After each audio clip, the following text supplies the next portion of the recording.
Assalamualaikum warahmatullahi wabarakatuh. Kembali berjumpa dengan saya Hersubunno Arif dari Forum News Network. Apa kabar Anda semua? Semoga selalu dalam keadaan sehat walafiat.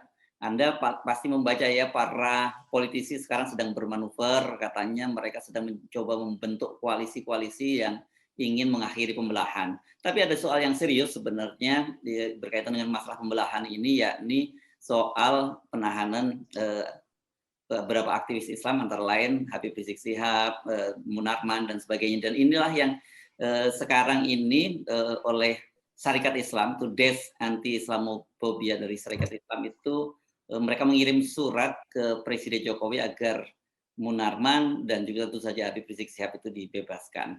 Nah, apa dasarnya saya akan mengajak Anda untuk ngobrol dengan Kepala Desk Anti Islamophobia dari Syarikat Islam, Bung Ferry Yuliantoro.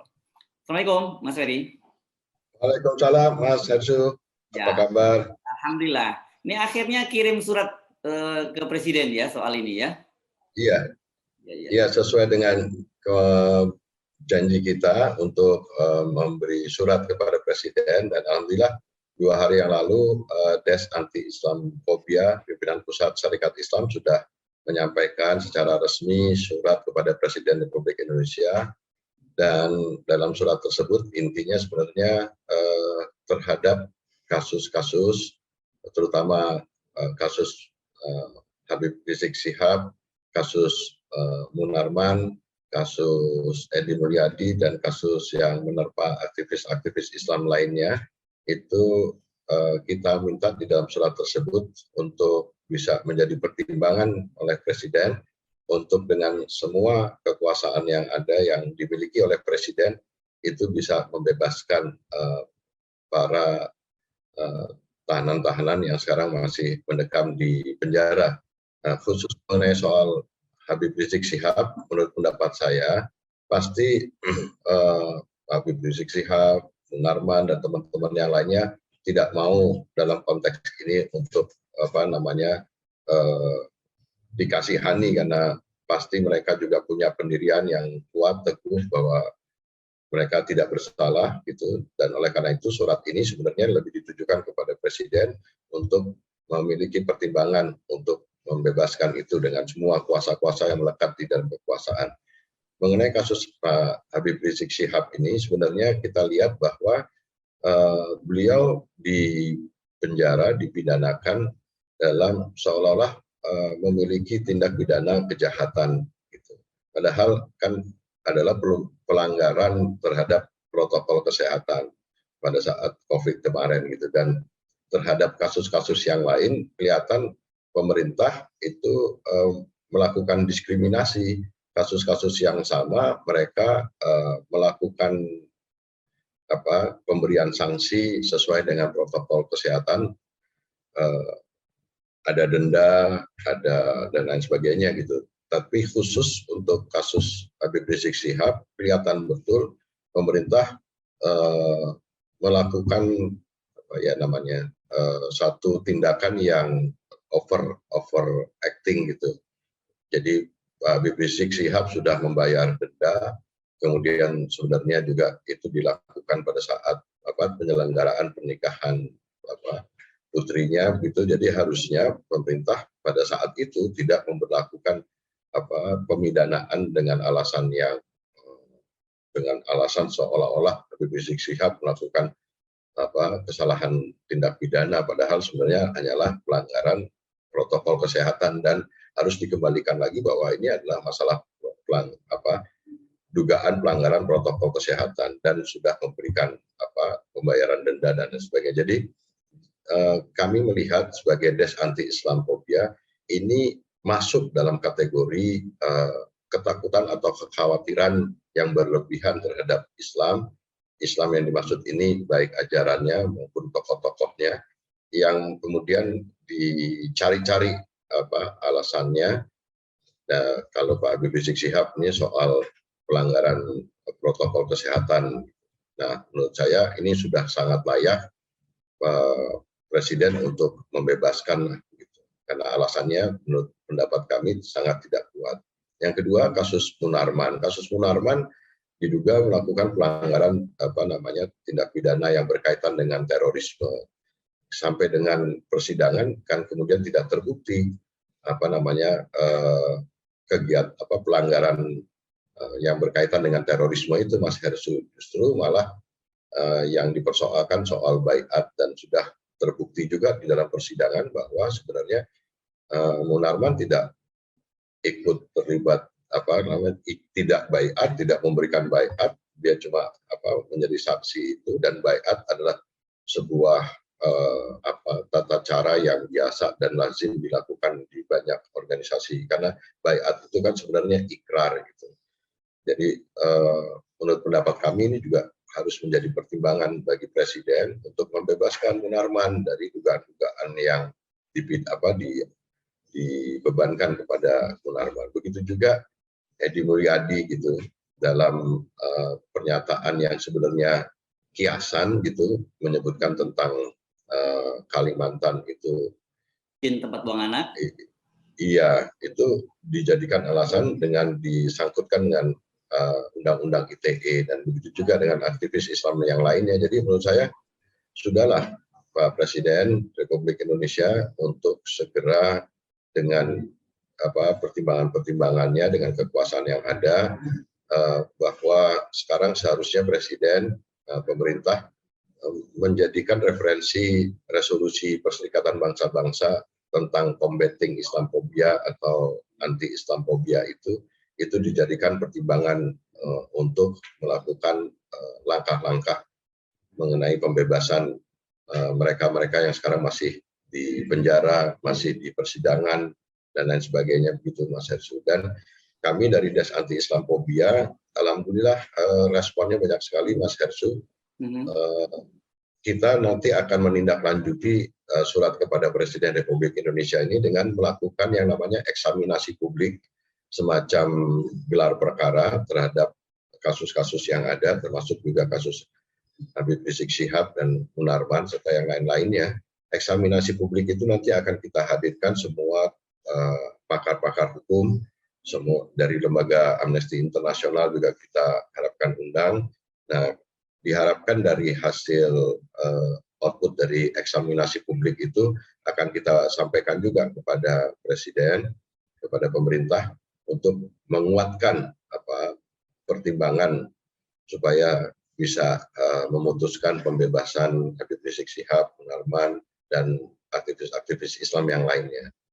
Kemudian kami juga banyak mendapatkan masukan untuk Des Anti Islamophobia Syarikat Islam akan bersama-sama lah mudah-mudahan dengan teman-teman yang lain membuat petisi penandatanganan petisi pembebasan Habib Rizik Syihab khususnya, dan Munarman, Edi Mulyadi, dan aktivis Islam yang lainnya. Mudah-mudahan petisi ini dalam bentuk hard copy-nya akan kita buat sesegera mungkin dan akan kita distribusikan ke ormas-ormas Islam, bukan hanya ormas Islam tapi ke masyarakat di Indonesia ini untuk bisa kita kumpulkan sebanyak mungkin. Mudah-mudahan bisa jutaan tanda tangan kita bisa kumpulkan untuk menguatkan petisi ini, pembebasan Habib Rizik Syihab dan lain-lain ini, untuk kita sampaikan juga ke Presiden Republik Indonesia.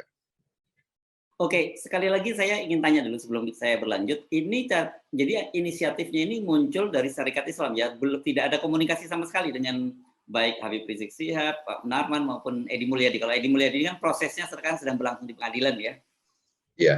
Jadi sebenarnya inisiatif kami sih, Mas Hersu.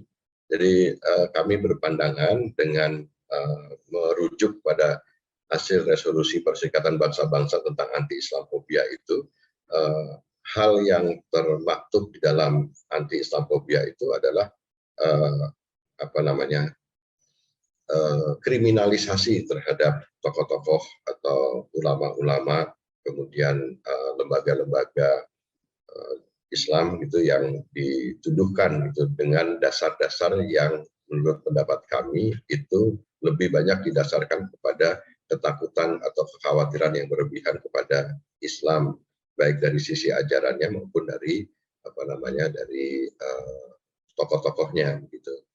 Dan kalau di anti Islamophobia itu kan sebenarnya juga bukan hanya terhadap ujarannya, ujaran kebenciannya, tetapi juga mereka mencari dasar dari produk. Jadi Islamophobia ada yang karena ucapan, tapi juga ada karena karya. Jadi misalkan di beberapa negara seperti yang disampaikan dalam kasus India, itu kan ucapan. Tapi ada juga yang penghinaannya itu berupa produk karya, kartun, film, dan lain sebagainya. Yang kalau di Indonesia ini tadi kemarin ya baru kita dihebohkan dengan produk minuman keras dengan nama Rasulullah gitu, itu kan sebenarnya adalah produk gitu. Jadi ada yang bentuknya ujaran gitu dan juga termasuk juga dengan produknya. Nah, tapi juga ada yang karena kebijakan dengan menggunakan instrumen negara melakukan kriminalisasi, melakukan pemenjaraan, pemidanaan dengan dasar-dasar yang disangkut-sangkutin aja begitu.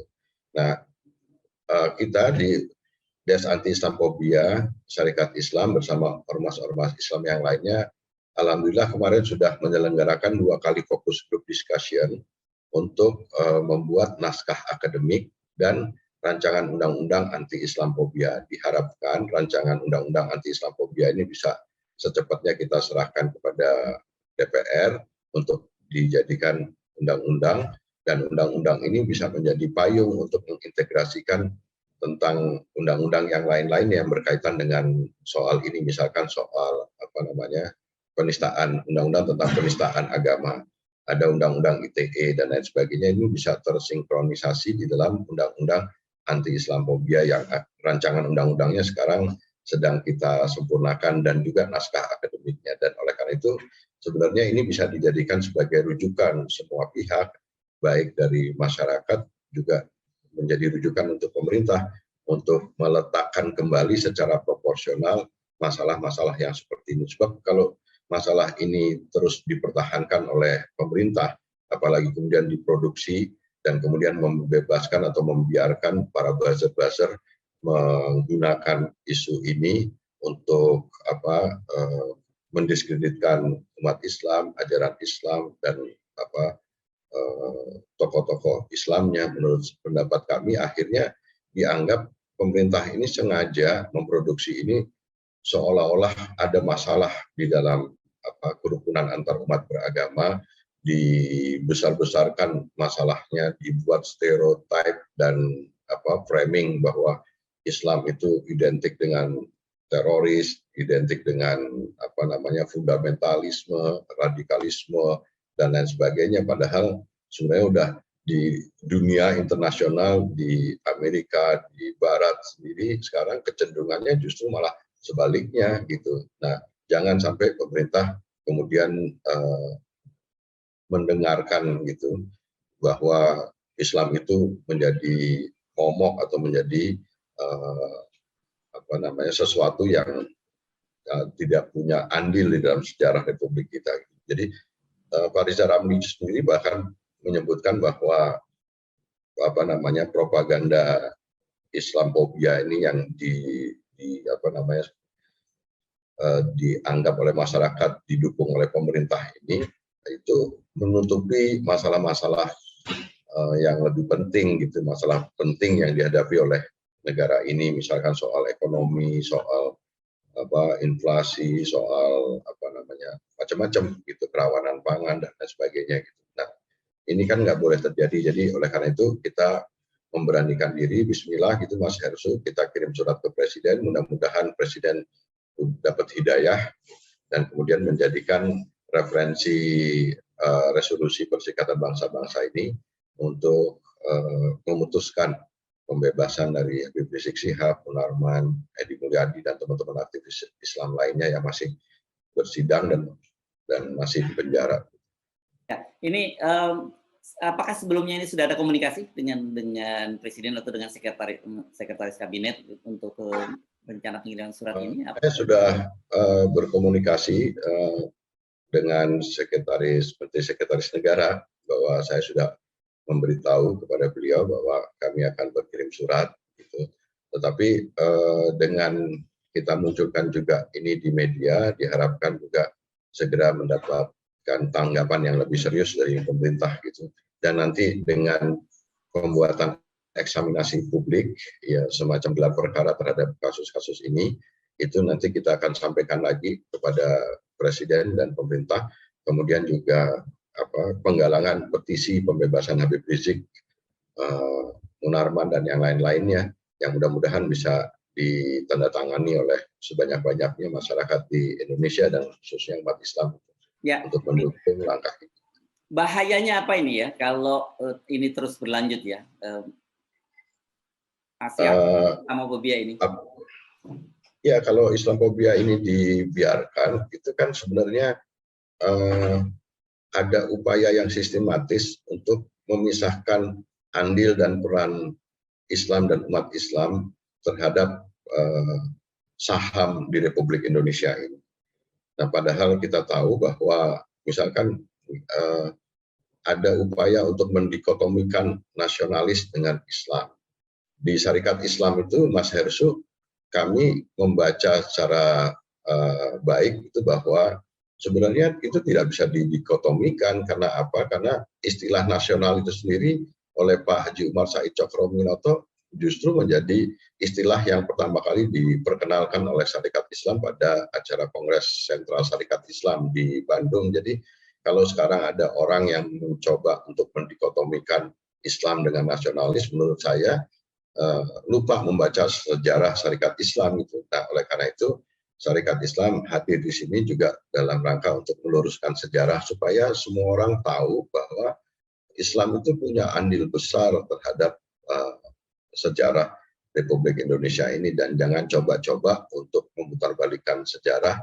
Dan oleh karena itu kita perlu untuk mengingatkan kepada Presiden dalam hal ini dan pemerintah untuk mendudukkan persoalan ini dalam proporsi yang sebenarnya. Jadi justru dengan tindakan mudah-mudahan membebaskan ulama-ulama, membebaskan aktivis-aktivis Islam lainnya ini adalah supaya pemerintah terhindar dari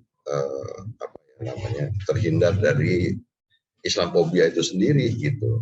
Nah, Barat kan juga menilai sekarang bahwa kalau pemerintahnya sekarang menjadikan referensi Perserikatan Bangsa-Bangsa tentang anti-Islamophobia ini, artinya pemerintah juga mendukung apa yang dilakukan oleh Perserikatan Bangsa-Bangsa. Artinya ini menjadi kecenderungan umum gitu, tren baru perubahan yang terjadi di dunia terhadap Islam. Kalau ini tetap dibiarin, ya saya nggak tahu ini pemerintah masih dengerin siapa kalau sebagai anggota Perserikatan Bangsa-Bangsa tidak menindaklanjuti apa yang sudah diputuskan oleh Perserikatan Bangsa-Bangsa. Terus pertanyaannya kan, pemerintah ini dengerin siapa kok masih tetap mempertahankan Islamophobia begitu. Jadi kita Indonesia mungkin bisa tersingkirkan ya dari pergaulan internasional gitu ya. Iya, kan sebenarnya kayak seperti kasus India kemarin ya, ketika Menteri Luar Negeri Bu Retno Marsudi itu kan meskipun ketemu atau memanggil dubes India yang ada di sini, tapi kan tidak memperlihatkan sikap resmi pemerintah kita terhadap India. Padahal semua negara itu ngecam India. Nah, ini juga harus menjadi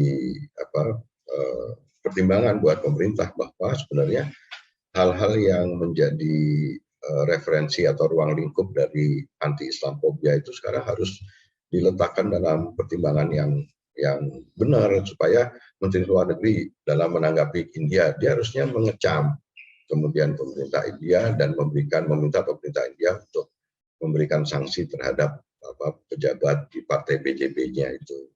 Kemudian dalam konteks kasus Ustadz Abdul Somad kemarin, pemerintah Indonesia ini kan kelihatan malah justru posisinya mendukung sikap Singapura, meskipun kita mengakui atau menghargai kedaulatan hukum sebuah negara, tetapi dalam konteks Ustadz Abdul Somad, beliau adalah ulama yang populer di Indonesia. Seharusnya pemerintah Indonesia memberikan penyampaian kepada pihak Singapura bahwa Singapura, Anda salah punya pikiran menganggap Ustadz Abdul Somad sebagai Ustadz yang radikal. Nah, bisa jadi ini kan sebenarnya pemerintah terlambat, atau mudah-mudahan ya tidak menggunakan atau justru memanfaatkan isu Islamofobia ini adalah dalam rangka untuk membangun justru polarisasi yang ada di kita pasca pemilu atau Pilpres 2019 kemarin. Harusnya kan dengan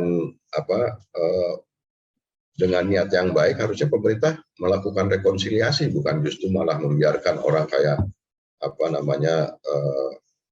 buzzer-buzzer itu ngomong apa saja, kemudian ada sebagian kelompok atau individu-individu di Indonesia bicara seenaknya tentang kesucian agama Islam dan kesucian Nabi, ajaran, dan kemudian ulama-ulama yang ada di ulama-ulama dan aktivis Islam yang ada di Indonesia. Dulu kita sebelum pemerintah Pak Jokowi ini baik-baik aja kok Mas Hersu. Kita punya kerukunan antar agama yang baik, kemudian kita tidak, yang umat Islam itu tidak merasa dimusuhin gitu. Kan ini aneh sekarang. Kalau Mas Hersu coba teliti ya, sebenarnya perkembangan soal Islam yang menyangkut soal ekonomi ini kan sebenarnya diakomodir oleh pemerintah. Soal perkembangan produk halal, lembaga keuangan dan perbankan Islam syariah itu kan diakomodir oleh pemerintah. Wakaf, penggunaan dana tabungan haji segala macam itu kan sebenarnya diakomodasi secara benar, secara baik oleh pemerintah.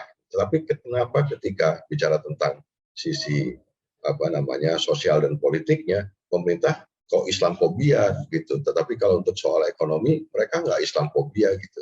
Nah, ini menjadi kritikan kita kepada pemerintah, dan harusnya Presiden Pak Joko Widodo harus ngerti masalah ini. Jadi kalau beliau masih tidak membebaskan Habib Rizik Syihab, Munarman, kemudian teman-teman yang lainnya, itu menurut saya malah kontraproduktif dan merugikan. Nanti beliau dianggap sebagai tokoh Islamofobia itu nanti di Indonesia. Oke, jadi ini maksudnya ini tahap awal ya soal pembebasan Pak Habib Rizik ini dan Pak Munarman dan lain-lain, itu semacam, kalau katakanlah semacam down payment lah, tanda baik, etikat baik dari pemerintah gitu kira-kira ya. Iya dong.